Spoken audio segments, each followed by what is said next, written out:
That roar, you don't have to own a Ferrari to feel it. You hear it from the street, on YouTube, or at a car meet, and it just hits you. But it's definitely something we might not have around for too long, sadly. And of all brands, Ferrari can't let us down on that amongst other things we're going to mention today. Ferrari wasn't just a car, it was an experience. Raw V12, naturally aspirated, screaming at high revs, weren't built for everyone, but they sure as hell would grab you and make your heart race, whether you were actually driving it or not. The power came directly from the engine itself. Thousands of perfectly synchronized parts delivering torque that surged through the car. Each Ferrari had its own personality. Some engines screamed, some purred, but everyone had soul. Even recent V12s carried this legacy. High revving, demanding attention, forcing you to engage. It wasn't only the engines.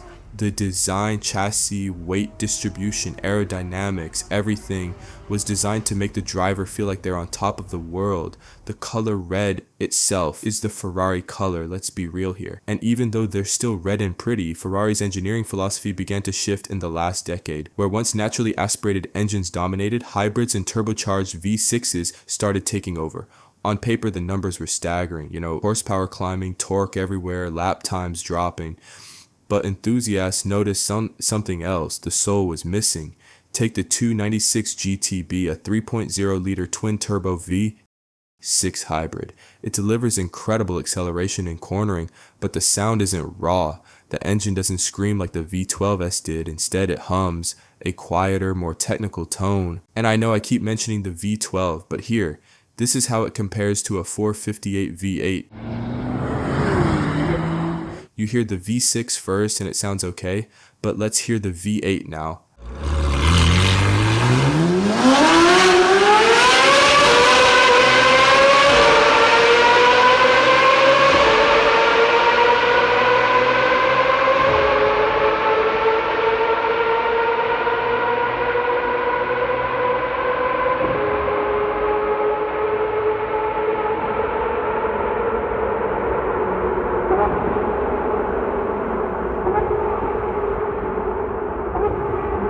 Absolutely wild clip, one of my favorites ever. Makes you instantly realize this isn't even up for comparison. So anyways, driving it feels efficient, but it doesn't hit you in the chest or make you grin in disbelief every shift. And it's not just about the sounds. There's a reason people say the F40 is one of the most fun cars you can drive, and it doesn't even have traction control. Yes, it's riskier, but also takes actual skill and is definitely going to be fun when you master it. Even the SF90, with all its hybrid power, drew criticism for being sterile. Fans on forums call it a technological marvel that forgot how to excite. Reddit threads are full of people debating whether hybrid tech is progress or a betrayal of what Ferrari once stood for. The F8 Tributo V8 turbocharged was praised for performance, but even here, the sound lacks the visceral punch of the old naturally aspirated engines. Don't agree? Watch this.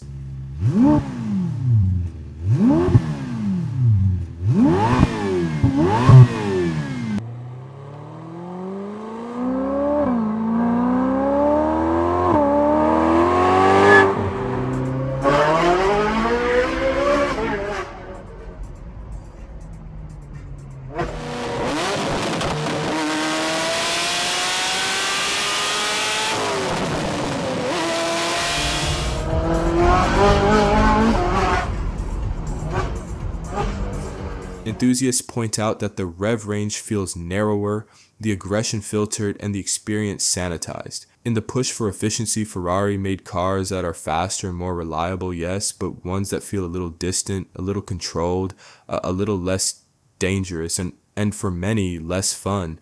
Enzo Ferrari said aerodynamics are something you focus on if you can't make a good enough engine. Yet nowadays, aerodynamics kind of dominates the design. Winglets, diffusers, and active aero maximize speed and cornering. But some argue they strip personality from the car. I myself think it's cool for as long as the engine is still one I respect, but it's no longer about how alive the car feels. It's about perfect numbers. And in forums, fans say that you can't fake soul. You can make a car faster, but you can't make it feel legendary without that visceral connection. That's why every new turbo or hybrid Ferrari comes with a disclaimer from enthusiasts. It's impressive, yes, but it doesn't feel like Ferrari used to feel. All the major forums are filled with users dissecting every note, every rev, every design choice. One common point keeps coming up, the sound. A car that looks like a Ferrari but doesn't roar, that's sacrilege to some. Fans note that the 296 SF90 and F8 Tributo may be technically superior, yet a faster, lighter, more track capable, but the experience is fundamentally different. The engine note is polished and precise, not chaotic and raw. Acceleration may be instantaneous, but it doesn't surprise you, doesn't make you hold your breath. Driving these cars doesn't create memories the way F40s or F50s did. Even the interfaces frustrate fans. Modern Ferraris are packed with screens, driving modes, and toggles. Some appreciate the tech, but many say it creates a barrier between driver and machine. Where the old cars demanded you adapt and engage, now the car adapts to you. And in doing so, it reduces that dangerous thrill that made Ferraris legendary.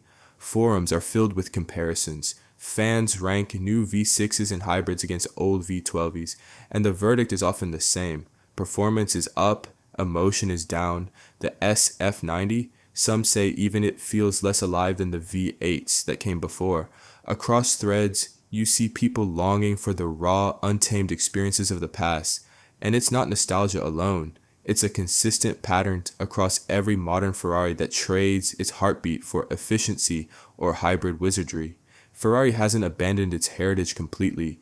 The Purosangue SUV carries a naturally aspirated V12, reminding fans that the company can still build with passion, not just numbers. But the trend is clear. Hybrids, forced induction, and eventually fully electric vehicles are the future. Ferrari's roadmap is ambitious. They postponed their second EV, citing market caution, but the hybrid push continues aggressively. The company claims this is the evolution of performance, but for many enthusiasts, it feels like a compromise. The question now is whether Ferrari can maintain the balance. Can they innovate without losing the soul that made them iconic? Industry insiders note that Ferrari is walking a tightrope, too far toward hybrids and EVs, and they risk alienating their core fan base. Lean too much on nostalgia, and they may fall behind competitors in raw performance metrics. The conversation online reflects this tension. Excitement for speed and technology, but also a quiet mourning for the visceral thrill of the past. That tension is now part of Ferrari's identity, a brand at a crossroads balancing the legacy of roar, thrill, and connection against the relentless march of engineering progress. Ferrari's evolution is inevitable, but the heart of the brand, the soul, the sound, the thrill, is what made it legendary. The question for the future: will Ferrari keep that heartbeat alive or let it fade in the pursuit of perfection? Now I bet you've never seen more than 3 of these 17 special edition Ferraris in this list, and if you have, let me know. Peace.